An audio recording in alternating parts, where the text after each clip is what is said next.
The White House scandal appears to have reached the first family. Ivanka Trump and Jared Kushner's marriage has always had an element of business to it. We actually got introduced by two business colleagues, and I got very, very lucky in that one. But is that luck running out? Jared and Ivanka have gone from being business executives to political operatives. He's in charge of Trump's key initiatives. I am so grateful for the opportunity to work on important matters such as Middle East peace and reinvigorating America's innovative spirit. And now we're learning that Kushner has allegedly been peddling his White House influence to help his own private interests. He had a number of meetings with officials and just foreign nationals from other countries such as Qatar, Turkey, the UAE, and China, as he was desperately trying to get financing for his building, 666 Fifth Avenue, that was very much in debt. The Kushner company has an outstanding $1.2 billion debt or mortgage on that building, and that comes due in less than a year.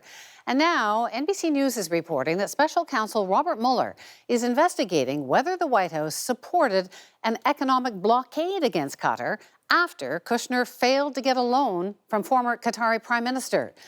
Kushner is also under fire for his family's company accepting hundreds of millions in loans from two private American companies after their executives met with Kushner in the White House.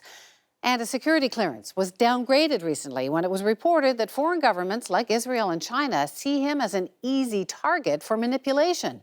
This is how former White House ethics lawyer Richard Painter described the Trump administration this week.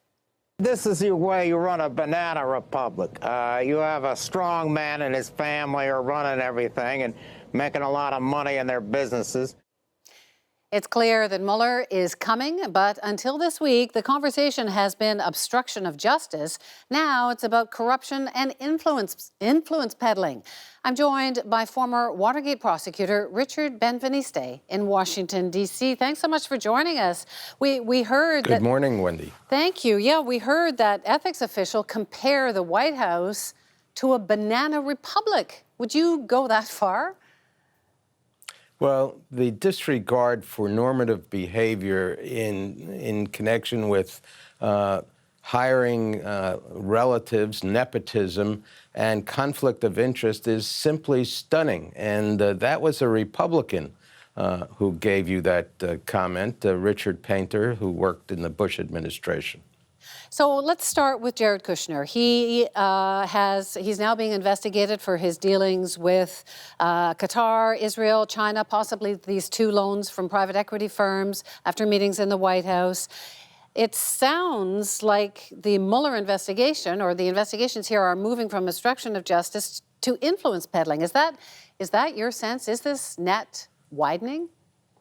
Well, rather than moving from, it is inclusive, and that is within the justifiable jurisdiction of Robert Mueller, who is charged with investigating and prosecuting, if it should come to that, any crimes that he comes across in connection with his primary investigation of the Russian interference in the 2016 election.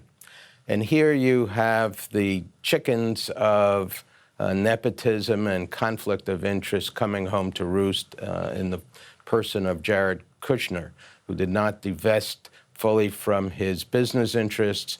And quite clearly, when you think about the brief that he has from his father-in-law, one can only wonder at whether any of these multitude of tasks that he's been assigned would go to Kushner under any other circumstance other than being the son-in-law of the president. And then, of course, Ivanka Trump. This past week, the Trump Tower in Vancouver opened. There's now an investigation into her ties with the Malaysian family, with the crime ties. Is it possible that she will be ensnared in this Mueller investigation? Is she in jeopardy now, too? Well, it's certainly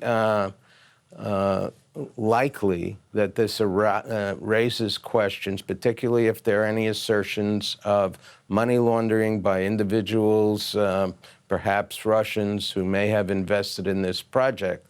The problem is, rather than being as clean as Caesar's wife, you have all these connections by the Trump relatives and their cronies. And this is all the result of what kind of ethical behavior is set at the top. The president refused to disclose his tax returns, refused to completely divest of his own business interests. And so you have this remarkable departure from our ethical norms of presidents in recent times. No one has accumulated the kinds of appearances of impropriety that this administration has done. It's been reported that the President, Trump, that he wants them out, Jared Kushner and Ivanka, out of the White House. And yet it's also reported that he's personally telling them that he needs them in the White House. What's better for him, legally, I suppose? Well, legally, there is the rumor that he's asked his chief of staff to gently ease them out. The question, and that's just a rumor, the question is it is creating much more drama within the administration, departing from whatever legislative goals he may have, policy goals that are legitimate that he may have. It's a constant barrage of questions. So much to watch for there. I really appreciate you being with us today, Richard Ben-Veniste from Washington. Thank you.